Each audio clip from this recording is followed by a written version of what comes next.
Friends, welcome back. അപ്പം എല്ലാവർക്കും നെയ്സിൻ്റെ പുതിയൊരു വീഡിയോയിലോട്ട് സ്വാഗതം. നമ്മൾ വൈക്കം മുഹമ്മദ് ബഷീറിൻ്റെ വീട്ടിലേക്ക് പോവാണ്. കൂടുതൽ നിങ്ങൾക്ക് അറിയുന്ന പേര് ബേപ്പൂർ സുൽത്താൻ എന്നായിരിക്കും അല്ലേ.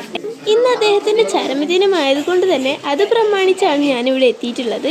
അദ്ദേഹത്തിൻ്റെ വീടിൻ്റെ ഫ്രണ്ടിലായി തന്നെയുള്ള മ്യൂസിയത്തിലുള്ള കാഴ്ചകളാണ് നിങ്ങളിപ്പോൾ കണ്ടുകൊണ്ടിരിക്കുന്നത്. അദ്ദേഹം ആദ്യം മുതൽ എഴുതിയ ഒരുപാടധികം നോവലുകളും പുസ്തകങ്ങളും ഇവിടെയുണ്ട്. അദ്ദേഹം കൊണ്ടു നടന്ന ഉപകരണങ്ങൾ തുടങ്ങി അദ്ദേഹം ഇരുന്ന ചെയർ വരെ ഇവിടെ നമുക്ക് കാണാൻ പറ്റും കേട്ടോ. അദ്ദേഹം അറിയാൻ തുടങ്ങിയ കാലം മുതൽ അദ്ദേഹം മരിക്കുന്നത് വരെയുള്ള പല പത്രങ്ങളും സൂക്ഷിച്ചിവിടെ വെച്ചിട്ടുണ്ട്. അദ്ദേഹത്തിൻ്റെ പഴയ ചിത്രങ്ങളും അദ്ദേഹത്തിന് കിട്ടിയ മൊമെൻറ്റോ, അതുപോലെ അദ്ദേഹത്തിന് കിട്ടിയ അവാർഡുകൾ തുടങ്ങി എല്ലാം ഇവിടെ പ്രദർശനത്തിനായി. ഇപ്പോൾ നിങ്ങൾ കണ്ടുകൊണ്ടിരിക്കുന്നത് അദ്ദേഹം ഇരുന്ന ചാരിക്കസാരയായിരുന്നു. അദ്ദേഹത്തിൻ്റെ കണ്ണട, അദ്ദേഹം അവസാനമായി എഴുതിയ കൃതി തുടങ്ങി എല്ലാം ആ ഒരു മുറിയുടെ അകത്തുണ്ട്. ഇതെല്ലാം വളരെ പുരാതനമായ സാധനങ്ങളാണ് ഇവിടെ ഏറ്റവും കൂടുതൽ കാണാനുള്ളത്. നിങ്ങളിവിടെ വന്നാൽ എന്തായാലും സന്ദർശിക്കേണ്ട ഒരു മുറി തന്നെയാണിത്. ഒരുപാട് സ്കൂളുകളിൽ നിന്ന് ഇവിടെ കുട്ടികൾ ഇതെല്ലാം കാണാനും ഇതെല്ലാം ആസ്വദിക്കാനുമായി ഇവിടെ എത്തിച്ചേർന്നിട്ടുണ്ടായിരുന്നു. അദ്ദേഹത്തിൻ്റെ ആദ്യം മുതൽ അവസാനം വരെയുള്ള പല പുസ്തകങ്ങളും ഇവിടെ പ്രദർശനത്തിനായി വെച്ചിട്ടുണ്ടായിരുന്നു.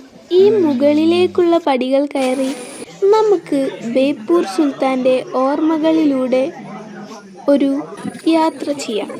അദ്ദേഹത്തിൻ്റെ പണ്ട് കാലത്തുള്ള ഒരുപാട് ചിത്രങ്ങൾ ഇവിടെ ഉണ്ട്. ചിത്രങ്ങൾ മാത്രമല്ല, അദ്ദേഹം രചിച്ച പുസ്തകങ്ങളും അതുപോലെ നോവലുകളും അങ്ങനെ തുടങ്ങി ചിത്രത്തിൽപ്പെടുന്ന എല്ലാം ഇവിടെ ഉണ്ട്. വളരെ പുരാതനമേറിയ ഒരു നോട്ടാണ് കേട്ടോ. നിങ്ങൾ ഇതൊന്ന് വായിച്ചു നോക്കിയിട്ട് ഇതിനെപ്പറ്റി മനസ്സിലാക്കും. അദ്ദേഹത്തിൻ്റെ സ്റ്റാമ്പാണ്. പിന്നെ കണ്ണ് കാണാൻ പറ്റാത്തവർക്ക് വായിക്കാൻ പറ്റുന്ന പുസ്തകവും അവിടെ ഉണ്ടായിരുന്നു. ഇതെല്ലാം കാണുമ്പോൾ വളരെ കൗതുകം തോന്നുന്നുണ്ട് കേട്ടോ. ഞാനിവിടെ ഒരു തവണ വന്നിട്ടുണ്ടെങ്കിലും ഈ കാഴ്ചകളൊന്നും എനിക്ക് കാണാൻ പറ്റിയിട്ടുണ്ടായിരുന്നില്ല. ഈ ഒരു കാഴ്ചയിൽ ഞാൻ അതെല്ലാം മറന്നു കേട്ടു. അദ്ദേഹത്തിൻ്റെ പണ്ട് കാലത്തുള്ള ചിത്രങ്ങളാണ് ഇവിടെ കൂടുതലും കാണാനുള്ളത്. വളരെ മനോഹരമായാണ് ഇവിടെ സന്ദർശനത്തിനായി ഒരുക്കിയിട്ടുള്ളത്. ഇതിനെപ്പറ്റി പറഞ്ഞു തരാനും ഇവിടെ ഓരോ വളണ്ടിയേഴ്സിനെ ഇവർ സെറ്റാക്കിയിട്ടുണ്ട്. അതിനിടയിൽ വൈക്കം മുഹമ്മദ് ബഷീറിൻ്റെ 2 മക്കളെയും ഞാൻ പരിചയപ്പെട്ടു. അവരുടെ കൂടെ 2 ഫോട്ടോസും എടുത്തിട്ടുണ്ടായിരുന്നു. അതാണ് നിങ്ങളിപ്പോൾ കണ്ടത്. അദ്ദേഹം ഒരു മാംഗോസ് ട്രീ മരത്തിൻ്റെ താഴെ ഇരുന്നായിരുന്നു കഥകളും നോവലുകളും എല്ലാം എഴുതിയിരുന്നത്. ആ ഒരു മരമാണ് നിങ്ങളിപ്പോൾ ഈ കണ്ടുകൊണ്ടിരിക്കുന്നത്.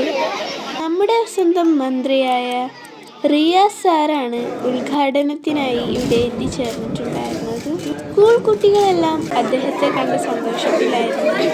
അതിനിടയിലാണ് ഞാൻ ഇവിടുത്തെ ഒരു പാത്തുമ്മയുടെ ആടിനെ ശ്രദ്ധിച്ചത്. ഇത്രയും കൗതുകമുണർത്തുന്ന കാഴ്ച നമുക്ക് കാണിച്ചു തന്നത് ഈ സ്കൂൾ കുട്ടികളാണ്. അതിനുശേഷം മേയറുടെയും മന്ത്രി റിയാസ് സാറുടെയും പ്രസംഗത്തിന് ശേഷം നമ്മൾ ബഷീറിന്റെ കഥയിലെ കുട്ടി കഥാപാത്രങ്ങളെ കാണാൻ പോയി. ഇപ്പോഴത്തെ വീഡിയോസിന് വേണ്ടി ചാനൽ സബ്സ്ക്രൈബ് ചെയ്യും.